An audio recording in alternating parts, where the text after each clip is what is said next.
听力，听力，听力。Oh my god！ 哦，这么多，这么多。哦，老外考一个中国的英语高考能行吗？中国的英语高考是一个什么样的形式，什么样的难度呢？今天我们一起来试一下。中国的高考和我们德国那边的高考有什么不一样呢？有哪一些区别呢？还有，如果我要考一个中国的英语高考，我会通过吗？通过了会上一个什么样的大学呢？今天咱们一起来看一下。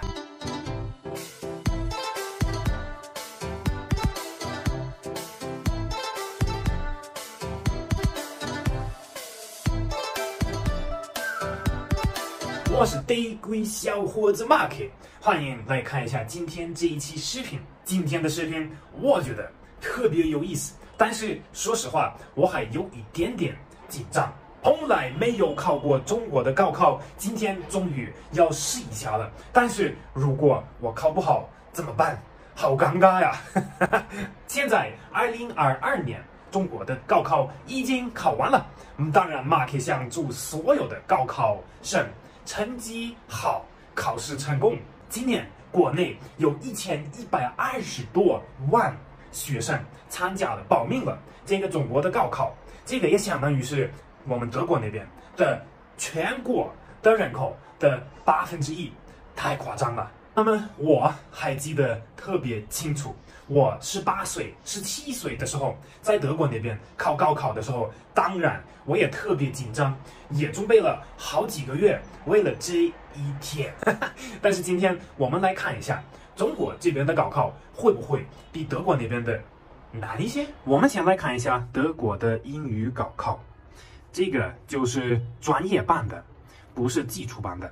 第一部分就是阅读和写作，然后它会有一些不一样的题。这个就是第一个阅读的题，就是一页多一点点，271个字。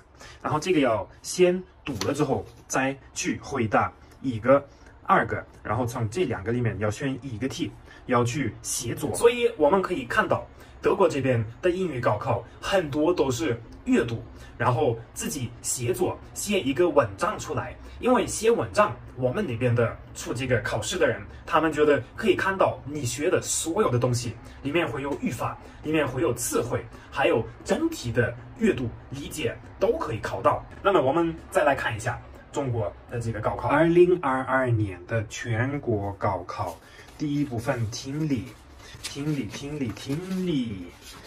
Oh my god！ 哦，这么多，这么多，哦。然后这个也是阅读，单选阅读。Oh my god！ 这还不到一半了。哦，你们看一下还有多少？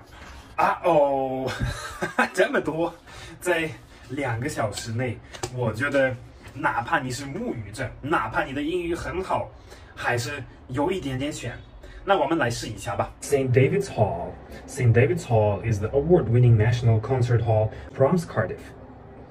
然后这边就是一个中国的英语高考的一个文章，要短一些，没有那么长，但是也有很多很难的单词。Cockatoos, Australasia, keyhole, geometric. 哇，但是有一些还是会在里面解释。然后下面要选择最好的答案。刚刚做完了这个第2个阅读和选择题，然后检查了一下我的答案，4个总共对了3个，错了1个。Oh my god！ 已经做了1/4了，太可怕了。那下一个就是一个小的文章，然后每一个空白的空间，你要选择一个正确最好的答案。哇，这么多，咋选啊？来嘛，咱们来试一下啦。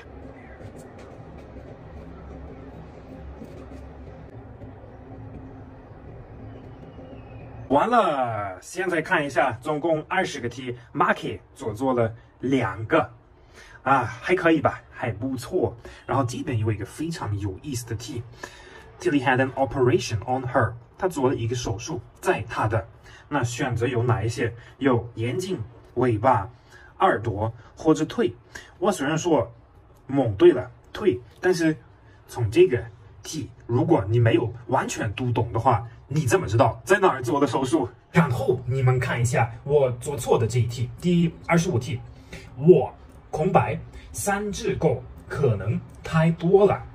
然后答案的选择有4个：第一，预测；第二，担心；第三，遗憾；第四，坚持。我选择了预测，但是正确的答案是担心。我完全不知道为什么是担心，因为这个其实理论上所有的其实都可以加，只要看哪一个更稍微好一些。所以这个可能很多也不是只检查你的英语的能力，也是很多思维和逻辑的检查。20个题错了2个，我觉得不是非常好，但是也还可以吧。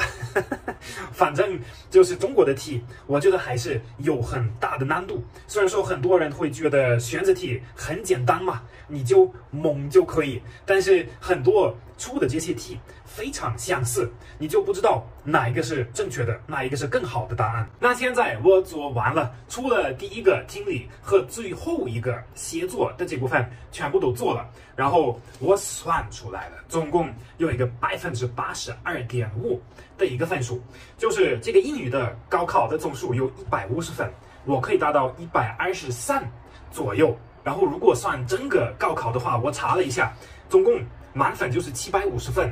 如果我和英语这边的表现都一样的话，我可以拿到618左右的分数。然后我还查了一下中国这边最好的大学，也就是北大和清华，如果用我的这个高考分数能不能上呢？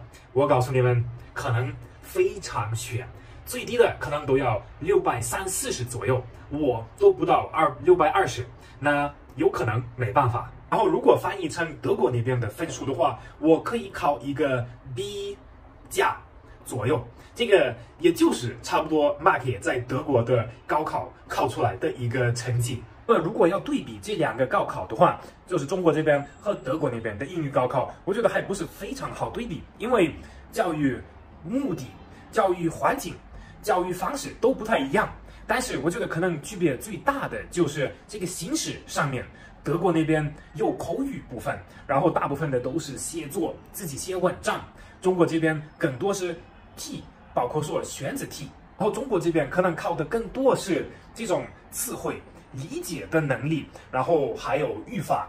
但是德国那边考的更多就是你的分析这个文章的一个能力，然后能不能拿出来你所需要的信息，可不可以自己写一个非常不错的一个文章。然后当然还有这个时间的问题，中国这边只有120分钟，要做这么多题，读这么多文章，我觉得真的非常悬，非常困难。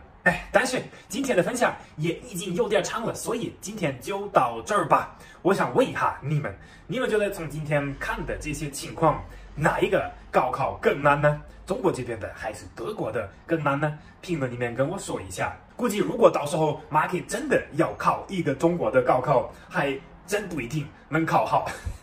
今天的视频，今天的对比，如果你们感觉还有点意思的话，那就记得点个赞，关注一下Mark。我现在就要说再见了，谢谢你们今天参加这个高考的对比。如果你们喜欢看Mark的视频，那我们就在下一期视频见。